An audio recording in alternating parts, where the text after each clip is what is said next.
How do I get off with drink driving? It's no.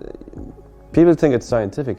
There is some formula or method. There isn't really. There never is when it comes to law, because the law is dealing with people, humans, judges, guards, clerks, solicitors, and the human is somebody and a collection of people they're just not precise. There is no scientific way. Sometimes it comes down to luck. Maybe a witness doesn't turn up. Maybe a guard gives bad evidence. It can be something as simple as that, but there's no hard and fast rule. I wouldn't, ever, because what's going to make you potentially intoxicated or over the limit is different from person to person. Depends on your age, your sex, your weight, whether you've eaten or not recently, whether you've slept recently, whether you've had any food recently.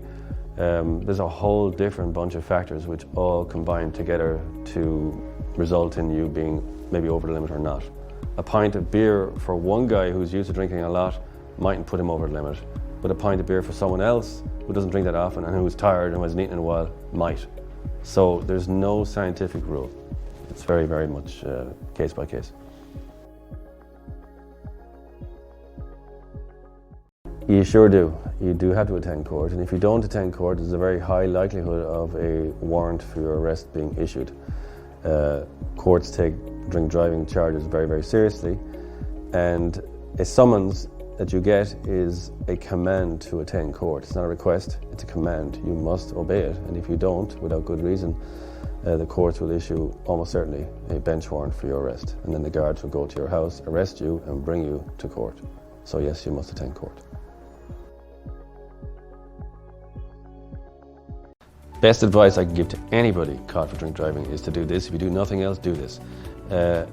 You should write out in really great detail, a very detailed account of what happened, from the start to finish, what time it was, what day it was, what the weather was like, what the guard said to you, what you said to the guard, and so on, and make it very detailed, very textured. You should be able to get 2 or 3 pages out of this thing. This is going to be the foundation stone for your future defense. Your lawyer, whoever that will be, will base what the questions they put to the guard on the record or the account that you would give them. So work on that if you do nothing else.